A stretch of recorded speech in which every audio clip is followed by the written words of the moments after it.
Hello everyone, ओम नमः शिवाय and welcome back to the channel. I hope कि आप सभी ठीक होंगे और अपना भी ध्यान रख रहे होंगे और आप सभी के यूपी पुलिस एग्ज़ाम की प्रिपरेशन भी एकदम बढ़िया चल रही होगी। और आज है day 16 of UP police preparation और आज हम क्या क्या सब्जेक्ट पढ़ने वाले हैं, क्या क्या टॉपिक्स कवर करने वाले हैं, इन सभी चीज़ों के बारे में हम वीडियो के लास्ट में बात करेंगे। और क्योंकि आज संडे है तो आज मॉक टेस्ट भी है और मॉक टेस्ट के बारे में भी हम डिटेल में लास्ट में बात करेंगे। और सबसे पहले तो थैंक यू सो मच आप सभी का मुझे बर्थडे विश करने के लिए। मुझे इतने सारे कमेंट्स आए थे आप सभी के और मेरा ये वाला बर्थडे जो है आप सभी ने बहुत ज़्यादा स्पेशल बना दिया है। और इतने सारे लाइव Q&A हुए थे, मतलब इतने सारे लाइव कमेंट्स आए थे आप सभी के और मुझे भी काफ़ी अच्छा लगा आप सभी से लाइव बातें करके। बस नेटवर्क की थोड़ा प्रॉब्लम हो गई थी जिस वजह से लाइव को बीच में 2 बार रोकना पड़ा था और जिसकी वजह से ये वाली लाइव भी हमारी पूरी नहीं हो पाई थी। ये वाली भी बीच में ही नेटवर्क की वजह से कट गई थी। अदरवाइज़ हम इस लाइव को थोड़ा और बड़ी रखने वाले थे, लेकिन ये नेटवर्क की वजह से मुझे बीच में रोकनी पड़ी थी। तो इससे आप समझ सकते हो ना, देखो गाँव में रहकर पढ़ाई करना भी आसान नहीं है। जब भी मैं सोचती हूँ कि मुझे लाइव क्लासेस लेनी है तो कुछ ना कुछ प्रॉब्लम हो जाती है, जिस वजह से मैंने कभी लाइव क्लास नहीं ली है। ज़्यादातर तो मैं नहीं लेती हूँ क्योंकि बीच में क्लास रुक जाती है तो बहुत ज़्यादा डिस्टर्ब होता है। तो इससे अच्छा है कि मैं डाउनलोड करके उसको बाद में ही ले लेती हूँ। तो बस ऐसे ही था। बट बस लास्ट में मैं यही बोलना चाहती हूँ कि सभी से बातें करके बहुत ज़्यादा अच्छा लगा और ज़्यादातर बच्चे तो पढ़ाई कर रहे थे, लाइब्रेरी में थे और कुछ बच्चे अपनी क्लासेस छोड़कर भी आए थे। जैसे कुछ बच्चे नवीन सर की क्लास होती है उस टाइम पर वो वाली क्लास छोड़कर लाइव में आए हुए थे। और काफ़ी सारे बच्चों के कमेंट्स आए कि दीदी वो सभी मतलब इस टाइम पर लाइब्रेरी में और बैठकर पढ़ाई कर रहे हैं। तो बहुत ज़्यादा अच्छा लगा था मुझे भी और काफ़ी टाइम बाद आई थी मैं इस बार लाइव। तो थैंक यू सो मच आप सभी का इतने सारे कमेंट्स करने के लिए, इतनी सारी बेस्ट विशेज़ के लिए। और वीडियो में आगे बढ़ने से पहले कि आज हम क्या क्या टॉपिक्स पढ़ेंगे, क्या क्या सब्जेक्ट कवर करेंगे, मैं आप सभी के कुछ क्वेश्चन का आंसर कर देती हूँ। जिसमें पहला क्वेश्चन जो काफ़ी सारे बच्चे पूछ रहे हैं कि दीदी आप जीके जीएस वगैरह के नोट्स बनाते हो क्या। तो देखो मैं बताती हूँ कि मैं ऑनलाइन क्लासेस ले रही हूँ जीके की या जीएस की, जो भी आप बोलना चाहो, या करंट अफेयर की।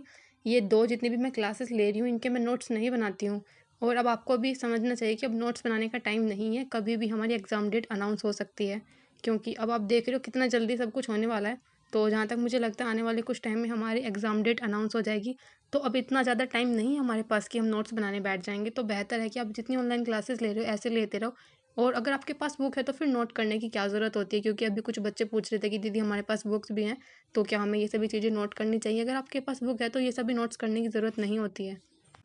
और अगर आज के मॉक टेस्ट की मैं बात करूँ तो मुझे जीएस वाला पार्ट काफ़ी इजी लगा, क्योंकि इसमें करंट अफेयर के क्वेश्चन थोड़े कम थे और स्टैटिक जीके वाला पार्ट या फिर ज्योग्राफी जीके इस तरह का पार्ट थोड़ा ज़्यादा था। और जो कि मेरा ये वाला पार्ट थोड़ा ठीक ठाक है।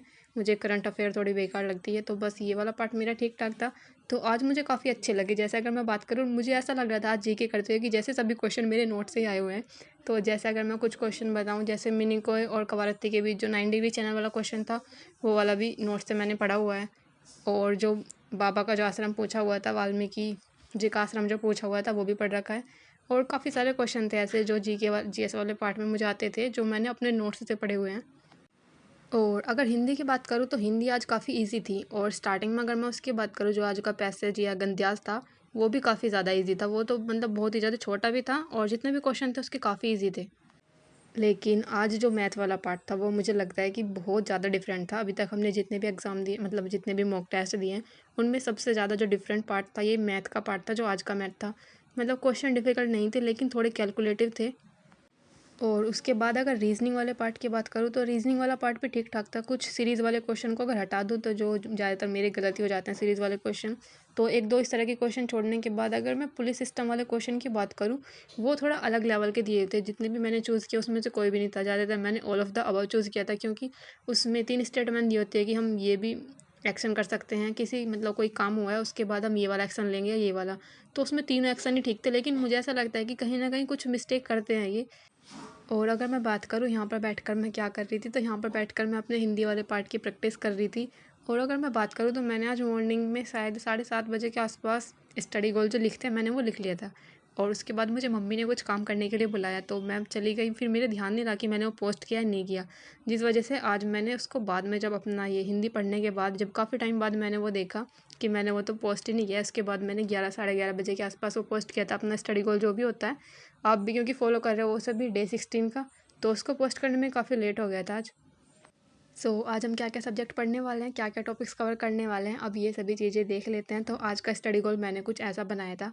और सबसे पहले यहाँ पर बैठकर मैं हिंदी की प्रैक्टिस कर रही थी, जिसमें हिंदी में मैंने वाच्य पढ़ा है, काल पढ़ा है और अवयव पढ़ा है। और अगर आप देखोगे तो शायद वाच्य से क्वेश्चन नहीं था आज, लेकिन काल से भी क्वेश्चन था और अवयव से भी क्वेश्चन था। और अब जहाँ तक हो सकता है बहुत ही जल्द हमारी एग्ज़ाम डेट अनाउंस हो सकती है, तो जितना हो सके ना अपनी ज़्यादा से ज़्यादा रिवीजन करते रहो। और क्योंकि मैं भी अब आजकल मॉर्निंग में टाइम निकाल लेती हूँ अपना कुछ गोल कंप्लीट करने के लिए, इसलिए हिंदी वाला पार्ट मैं मॉर्निंग में ही कंप्लीट कर लेती हूँ 8 या साढ़े 8 बजे के आसपास। और हिंदी वाला पार्ट कंप्लीट करने के बाद मैंने खाना वगैरह खाया और थोड़ा सा फिर से घर का काम किया, और उसके बाद बैठती हूँ मैं फिर दोबारा से पढ़ाई करने के लिए। और इस टाइम तक हिंदी वाला पार्ट मेरा कंप्लीट हो चुका था, और उसके बाद मैंने किया था सिंप्लीफिकेशन वाला पार्ट, क्योंकि मैथ सिंप्लीफिकेशन ही पढ़ना था। और ये पढ़ रहे हैं हम बुक से, जो आदित्य सर की बुक है। और कभी कभी कुछ बच्चे कमेंट करते रहते हैं कि दीदी आप एक दिन में एक चैप्टर कैसे कंप्लीट कर लेते हो मैथ का। तो मैंने आप सभी को बताया है कि मेरे पास ना छोटी वाली बुक है, जो आदित्य रंजन सर की मेरे पास बुक है। वो छोटी सी है, उसमें एक चैप्टर के अंदर बहुत ज़्यादा क्वेश्चन नहीं होते। जैसे अगर मैं सिंप्लीफिकेशन की बात करूँ तो इसमें सिर्फ 44 क्वेश्चन थे, और ये भी बहुत ज़्यादा छोटे छोटे से थे, बहुत ईजिली हो गए थे ये। तो 44 में से 41 क्वेश्चन ठीक हुए हैं, कुछ गलत हुए हैं।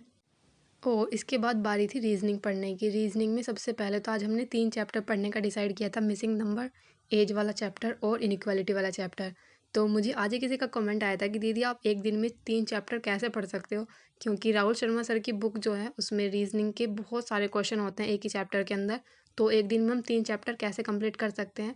देखो वैसे तो मैंने आप सभी को ये पहले भी बताया हुआ है कि मैं एक चैप्टर के अंदर जितने भी क्वेश्चन बुक के अंदर होते हैं, मैं वो सभी क्वेश्चन नहीं करती हूँ। एक चैप्टर के अंदर सिर्फ 20 से 25 क्वेश्चन करती हूँ। और ये भी डिपेंड करता है, अगर चैप्टर मुझे थोड़ा डिफिकल्ट लगता है तो मैं 20, मतलब जो चैप्टर डिफिकल्ट लगता है तो उसमें मैं 25 या 30 के आसपास क्वेश्चन सोल्व कर लेती हूँ। और जो थोड़ा ईजी लगता है उसमें मैं 20 ही रहने देती हूँ, क्योंकि डिफ़िकल्ट की थोड़ी अच्छी प्रैक्टिस हो जाए तो ये ठीक रहता है। सो सबसे पहले रीजनिंग में पढ़ा था मिसिंग नंबर, जिसमें मैंने थोड़े ही क्वेश्चन किए थे, आई थिंक 20 या 25 किए थे। फिर एज वाला कॉन्सेप्ट पढ़ा था। एज में ज़्यादा डिफिकल्ट नहीं होते, मैथ से रिलेटेड सा होता है, तो ठीक ठाक था ये भी चैप्टर। और उसके बाद किया था इनइक्वालिटी। इनइक्वालिटी की अगर मैं बात करूँ तो इसके क्वेश्चन वैसे ज़्यादा नहीं आते, अगर आप देखोगे जितने भी प्रीवियस ईयर्स वगैरह देखोगे आप, तो ज़्यादा क्वेश्चन नहीं आते इनइक्वालिटी से। लेकिन अगर आपको इनइक्वालिटी का बेसिक पढ़ना है तो मैं आपको सजेस्ट करूँगी आप संदीप सर की क्लास ले लेना, जो सर ने प्रीवियस टाइम पर कराई हुई है। ज़रूरी नहीं है कि अभी सर की क्लास क्योंकि नहीं हो रही है, संदीप सर जो RWA पर पढ़ाते हैं उनकी इनइक्वालिटी वाले चैप्टर की क्लास ले लेना 2-4। मैंने भी एग्ज़ाम टाइम पर यही की थी, और काफ़ी अच्छे से सर ने बताया हुआ है इनइक्वालिटी का। तो बहुत ईज़िली आपको समझ आ जाएगा अगर आपको इनइक्वालिटी वाला चैप्टर अच्छे से पढ़ना है। और इसके बाद अगर रिवीजन वाले पार्ट की बात करूँ तो मैंने ज्योग्राफी के जो रिवीजन किया था, जिसमें उत्तरी और दक्षिणी अमेरिका महाद्वीप के बारे में पढ़ा है, और थोड़ा सा अंटार्कटिका महाद्वीप के बारे में भी पढ़ा है। लेकिन अंटार्कटिका के बारे में इतना कुछ होता नहीं है जानने का, क्योंकि वहाँ पर लोग तो रहते नहीं हैं। और उसके बाद थोड़े से मैंने ज्वालामुखी भी याद किए। आई होप कि बस मुझे ये याद रह जाए कि कहाँ पर कौन सा ज्वालामुखी है। थोड़ा सा डिफिकल्ट लगता है मुझे ऐसी चीज़ें याद करना जिस पर जो याद करने वाली होती है, जैसे ज्वालामुखी, कौन सा ज्वालामुखी कहाँ पर है, इस तरह की चीज़ें याद करना मुझे ऐसा लगता है जिस टाइम पर मैं पढ़ रही होती हूँ उस टाइम पर सब कुछ दिमाग में होता है, हाँ मुझे याद है कि कहाँ पर कौन सी चीज़ है। लेकिन जैसे ही हम टेस्ट दे रहे होते हैं, कुछ भी कर रहे होते हैं, तो भूल जाते हैं वो सब। और आज का अपना पूरा स्टडी गोल कंप्लीट करने के बाद जो मेरे चैप्टर्स या जो मेरे सब्जेक्ट जो बचे थे वो था CA वाला पार्ट और GS वाला पार्ट। तो इन दोनों की मैं ऑनलाइन क्लास लेती हूँ, तो मैंने सोचा था कि इसकी क्लास जो है मैं रात को ले लूँगी, क्योंकि अभी मॉक टेस्ट करने का भी टाइम हो रहा था। और मैं मॉक टेस्ट कभी भी मॉर्निंग में नहीं देती हूँ, तो मैं ऐसे ही शायद 2 या 3 बजे के आसपास ही अपना मॉक टेस्ट देना स्टार्ट करती हूँ। और अब बात करते हैं मॉक टेस्ट के स्कोर में, कैसा रहा आज का मॉक टेस्ट का मेरा स्कोर। और आज के अगर मॉक टेस्ट के स्कोर की बात करूँ तो 217 मेरा स्कोर आया 300 में से, जो कि प्रीवियस मॉक टेस्ट से काफ़ी ज़्यादा कम है। और अगर रीजनिंग के स्कोर की बात करूँ तो इसमें मेरे सिर्फ 40 क्वेश्चन ठीक हुए हैं और 10 क्वेश्चन गलत हुए हैं, जो कि बहुत ज़्यादा हैं। और ये गलत वाले क्वेश्चन भी मैं आप सभी को बता देती हूँ कौन से गलत हुए हैं।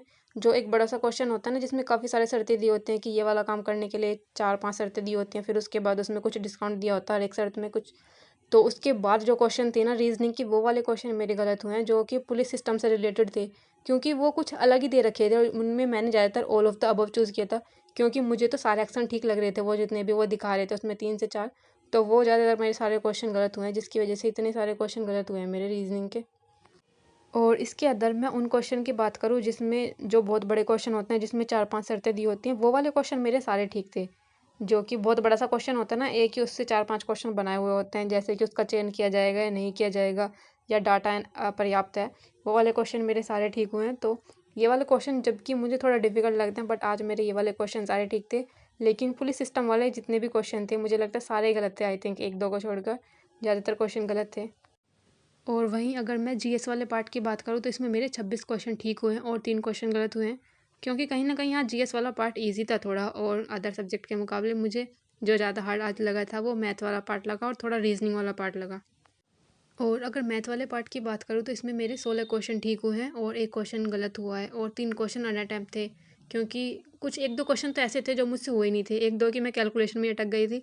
तो मैथ वाला पार्ट मुझे थोड़ा-सा कहीं न कहीं तो कैलकुलेटिव लगा, जिसकी वजह से मेरे मतलब क्वेश्चन अनअटेम्प्ट रह गए और गलत भी हो गया। और अगर मैं हिंदी वाले पार्ट की बात करूँ तो इसमें मेरे 31 क्वेश्चन ठीक हुए हैं और 4 क्वेश्चन गलत हुए हैं। तो हिंदी वाले पार्ट में भी ज़्यादा कुछ अच्छा स्कोर नहीं हुआ है। वैसे मुझे हिंदी पर ईज़ी लगी थी आज। ये जो कहीं न कहीं जो गलत हुए हैं ये व्याकरण वाला पार्ट था। और मुझे ना ऐसा लगता है कभी-कभी कि आरडब्ल्यूए के टेस्ट में ना कुछ तो प्रॉब्लम है कभी-कभी, क्योंकि कुछ क्वेश्चन अटेम्प्ट करने के बाद जैसे ही हम आगे जाते हैं और जब फिर लास्ट में रिवीजन के लिए या रीचेक के लिए दोबारा से उस पेपर को देखते हैं, एक बार पूरे मॉक टेस्ट को देखते हैं, तो काफ़ी सारे क्वेश्चन ऐसे होते हैं जो अनअटेम्प्ट दिखाए हुए होते हैं। मतलब कुछ भी टिक नहीं लगाया हुआ होता है, ऐसा दिखाता है वो। मतलब मॉक टेस्ट में ऐसा दिखाता है कि हमने कुछ चूज़ ही नहीं किया कोई सा भी आंसर, जबकि हमें याद होता है कि हमने यहाँ पर मतलब चूज़ किया था कोई सा भी आंसर। अगर आप सभी के साथ भी ऐसा कुछ होता है मॉक टेस्ट में तो प्लीज़ कमेंट करना। पता नहीं मुझे ही क्यों ऐसा लगता है, क्योंकि कई बार ऐसा हुआ है मेरे साथ ऐसा। जैसे कि मैंने आज के भी टाइम पे ऐसा हुआ, जब मैं हिंदी के कुछ क्वेश्चन करने के बाद जब मैं अगली बार नेक्स्ट टाइम पर रीचेक के लिए आई, तो मुझे लगा कि ये वाले तो मैंने अटेम्प्ट किया था, फिर भी वो रीअटेम्प्ट ही दिखा रहा था, मतलब अनअटेम्प्ट ही दिखा रहा था, कुछ भी टिक लगा हुआ नहीं दिखा रहा था। और बाकी अगर ओवरऑल स्कोर की बात करूँ तो बहुत ज़्यादा अच्छा नहीं रहा है आज का स्कोर, कहीं न कहीं और ज़्यादा इंप्रूव करने की ज़रूरत है और ज़्यादा प्रैक्टिस वगैरह पर ध्यान देंगे हम सभी अपनी। और आप सभी के कुछ क्वेश्चन हो तो कमेंट कर देना। मिलते हैं नेक्स्ट वीडियो में, तब तक के लिए बाय बाय, टेक केयर।